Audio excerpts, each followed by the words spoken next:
দেখো একটা মাছ নিয়ে এসেছি, ইলিশ মাছ। মাছ ভাজছি,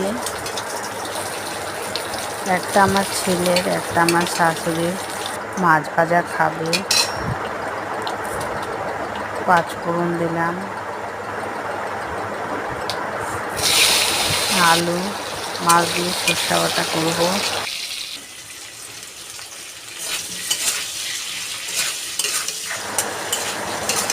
লবণ আর শুকনো লঙ্কা বাটা দিয়েছি।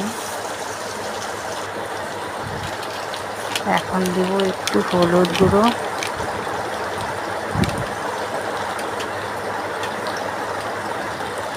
তারপরে সর্ষে আর কয়টা কাঁচা লঙ্কা আর কাঁচা তেল পেস্ট করে ছেঁকে দিয়ে দিলাম।